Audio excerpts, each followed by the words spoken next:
السلام عليكم. اليوم يا جماعة على غير العادة سلسلة جديدة. المهم يا جماعة في هاي السلسلة زي ما شفتوا بالعنوان يعني راح احكي لكم قصص صارت معي، ولكن فكرة السلسلة بدون سكريبت بدون كتابة أي شيء، راح أحكي القصة بكل ارتجالية. لما بطلع براسي ينزل على ثمي يطلع على المايك مباشرة، ما في تجهيز ولا أي شيء قبل هيك. قصتنا بكل اختصار صارت معي وأنا عمري 12 13 سنة. تمام. ذاك الوقت كنت دائما أشوف السوبر ماركتات والدكاكين إشي واو، إنه أوف عنده سوبر ماركت حتى لو كان صغير. تعرفوا بال 2008 2009 كنا نشوف الحياة غير عن هسه، أي شيء صغير نشوفه كبير، شغلات بسيطة بحياتنا نشوفها إشي واو.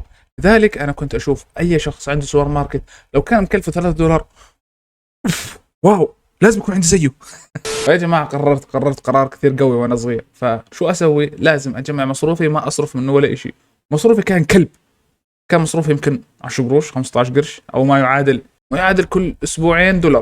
تخيلوا كل أسبوعين $، فبالشهر أجمع $2. ظليت على الوضع هذا فترة طويلة. لما جمعت يا جماعة مبلغ كان بالنسبة إلي واحد عمره 13 سنة ماسك هيك مبلغ إشي لا يوصف صراحة. كنت ماسك $30. نعم يعني شو تفكر $300 30 فقط.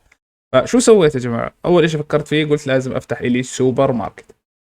فكان في عندي بيت درج صغير هيك، نظفته صفطته تكتكته وجبت خشب جبت كذا كله يا جماعة من تحت الأرض. طلعت بأفكار من تحت الأرض، سويت طاولات سويت كاش سويت صور هيك علقتهم على الحيطة بما انه يعني يعطوا منظر جمالي. واتمنى انه في عندي صورة افرجيكم، ولكن للاسف هذا الحكي ب 2007 ما كان في تلفونات تصور، او كان في بس يعني ما كناش نصور هذاك الوقت. ظبطت الامور، ظل علي اني اجيب بضاعة. نعم. وما دام اني انا جديد ما كانش عندي اي خبرة بالحياة، قررت انه اطلع على السوق واروح على اول محل ببيع بسعر الجملة قدامي واشتري منه. اشتريت منه تقريبا $30 يا جماعة. اشتريت منه كرتونتين شيبس، باكيت عصير، باكيتين بسكوت، وباكيت عيش، حرفيا زي هيك. بس يعني دكاني كلها لجون اثنين حابين يتسلوا يسووا تعليل بيشتروا دكان كامل حرفيا.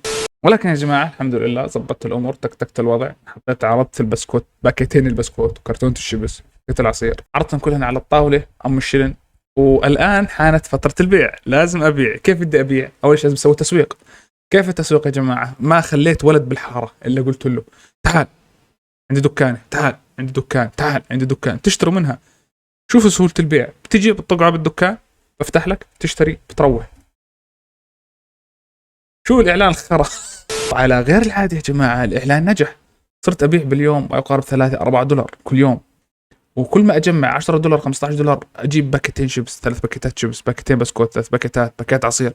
وبلش هذا السوبر ماركت الواقع يكبر يكبر يكبر يكبر. بلش يا جماعة المكان يكبر يوم ورا يوم، شهر ورا شهر، فترة ولا فترة كان بلش يكبر. صار معي مبلغ كثير سفاح، تقريبا $70-80 من ارباح هذا المكان اللي فتحته ب $20 بس. فقررت انه من باب التوسعه لازم اجيب ثلاجه او فريزر مشان ابيع فيها ايس كريم، ابيع فيها عصير، ابيع فيها وهكذا. طلعت دورت بالسوق يمين شمال يمين شمال لما لقيت ثلاجه وفريزر بسعر مستعمل، وشريتهم وحطيتهم عندي. الان صار عندي بضاعه ممتازه، عندي فريزر فاضي، عندي ثلاجه فاضيه. شو اسوي؟ قررت اني اكمل بيع واحاول اجمع مبلغ اكبر. جمعت مبلغ $100 ورحت شريت فيهم مواد تموينيه يا جماعه. صار دكانتي فيها سردين وطون. تخيلين قديش الليفل وصلنا له؟ دكاني فيها سردين وطون. جبت ايس كريم بوظه جميع الانواع وعبيت دكاني، وصار فيها بضاعه يا جماعه ما يقارب ال $500-600. كانت تبيع باليوم 20 25 $30. هذول المبلغ اللي بتحكي فيه بجيب لك $5-6 الشخص عمره 13 سنه. ايش واو. طبعا يا جماعه مع الايام قررت اغير المكان، اتوسع، ادور لي مكان. فلقيت شخص كان عنده مستودع بلاستيك قديم. كان عنده مستودع بلاستيك حرفيا زي هيك، عنده ماكينه بتكسر بلاستيك، مش عارف شو هو بسوي فيها بالضبط، لكن مشروع فشل. والغرفه هاي صارت مهجوره حرفيا. ورحت على صاحب الغرفه قلت له تاجرني اياها. قال لي ها غرفه اجرك اياها؟ اكيد. ايش تدفع؟ قلت له حدفع لك $30 بالشهر. قال اتفقنا. مش عارف ليش كان الاتفاق كثير سريع، ولكن يمكن كان يأسان من الحياه وبدور على اي شيء يجيب له مصاري فوافق. اخذت الغرفه يا جماعه، كان فيها شباك ما عليه شباك. كيف شباك ما في شباك لا تسالوني، ولكن شباك بدون شباك. كيف بدي اشرحها هاي؟ سكرت الشباك، ضبطت الغرفه، جبت طاولات، جبت كاش، جبت كل الامور والثلاجات ونقلت عليها. صار فيها بضاعه يا جماعه بقرابه $1000. يا سلام. طبعا يا جماعه مش افرجيكم مرحله الليفل التطور اللي وصلنا له. اول كنت انا اروح على محلات الجمله اشتري، لكن لا صاروا موزعين يجوني. وبحكم اني طفل يا جماعه ولكن كنت ذكي، طفل ذكي ما ينضحك علي، صارت معي قصه مع واحد الموزعين، قصه والله العظيم بتذكرها لليوم وكثير بضحك عليها. طبعا يا جماعه في ذاك الوقت احنا بريئين جدا، فيوم من الايام حكى معي الموزع انه جاء، حتى ما حكى معي، كان يجيني بدون ما يحكي معي، ما كانش معي تليفون. جاء الموزع، قررت انزل منه بضاعه، ونزلت منه بضاعه بقرابه ال 120 130 دولار، يعني 100 دينار اردني، لا اكثر من 100 دولار، تقريبا 100 دينار 90 دينار اردني. تعرف في السوبر ماركت انت غالبا عندك مصاري فراطه، ما عندك مصاري كاش ماسك، يكون عندك فراطه. فبعد ما نزلنا البضاعه انا مسكت الفراطه بدي اعطيها للموزع، والموزع الفنطل ماشي نزل لي البضاعه ورايح مش ماخذ مصاري. انا هون جاني التفكير الغلط، تفهمين شو التفكير؟ لا لا لا يروح، لا لا ربنا راح يحطنا بالنار، لا لا ما اخذ حسابه، يا الله بضاعتي راح تخسر، حرام اكلت مال حرام.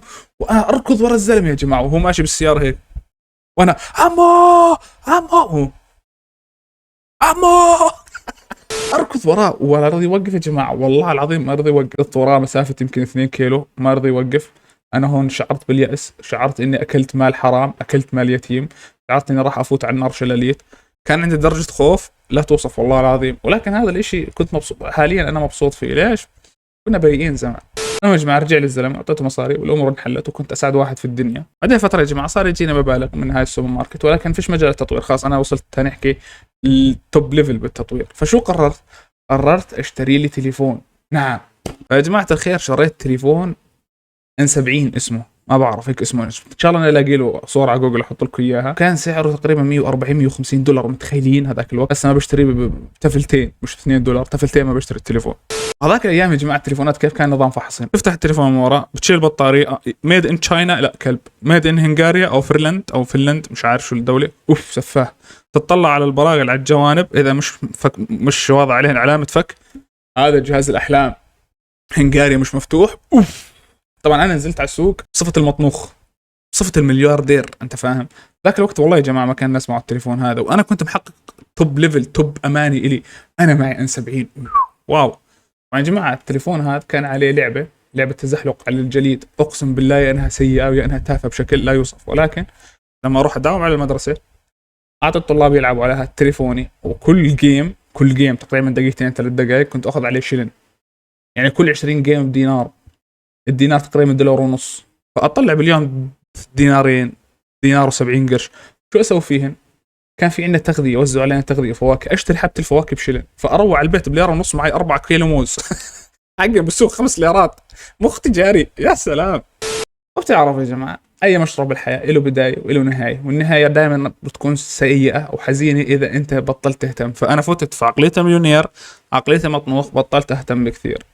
شو اللي صار يا جماعه؟ شو النهايه الحزينه اللي صارت؟ الدكانه كانت بتكبر، انا بلشت ادخن، صارت الدكانه تصغر عبين ما خسرت وانكسرت، وصرت توجيهي وفوت الجامعه ونسيت التجاره.